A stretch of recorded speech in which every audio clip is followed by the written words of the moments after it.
Okay, magandang gabi. It's dinner time. So, siyempre, kakain naman tayo. Hinihintay ko yung aking pagkain kasi piniprepare pa ni Chef. So, akala nyo siguro gabiro ako. Siyempre, si Sir Chef talaga yung nagabigay sa akin ng pagkain. O nagaprepare ng pagkain. So, akala nyo siguro nagabiro ako. Ayun yung Chef po. Ano no? Chef, pakita nga Chef. Nagtatago si Chef. Ayun, kala nyo ha. Yan si Chef. Okay, si Chef. Prepare na ba yan? Okay, prepare na daw.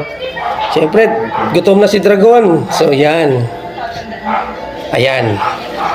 Ito yung aking pagkain. So, ito yung prepare ni Chef. So, yan, si Chef. Okay. So, siyempre, nandito yung tawag dito. Matang-bakang giprito. Siyempre, meron tayong mango. Mayroon tayong tuyo. So, appetizer with bagoong with calamansi. Siyempre, ang kamats ng aking tuyo. Siyempre, ito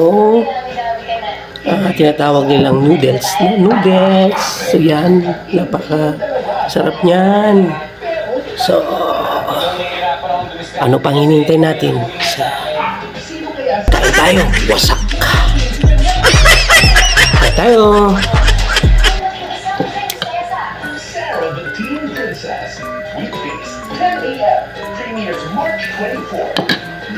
Yan.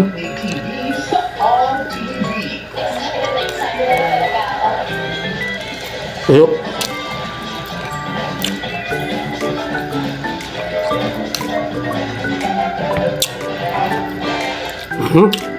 Sarap.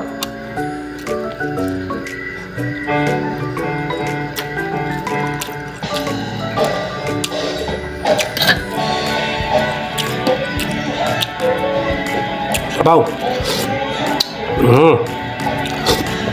Match talaga yan dyan ng tuyo.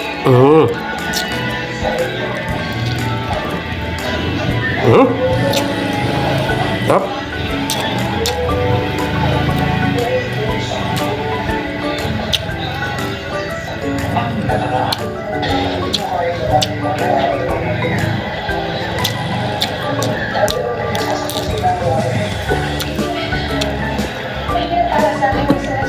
Bagoong.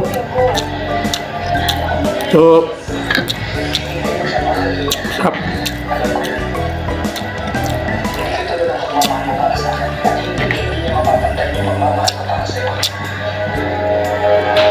Hindi ka nasisipin na Lea. Dahil ang maging tao, tumakas mo sa presinto. Eh, di naman naisip na baka pwede isama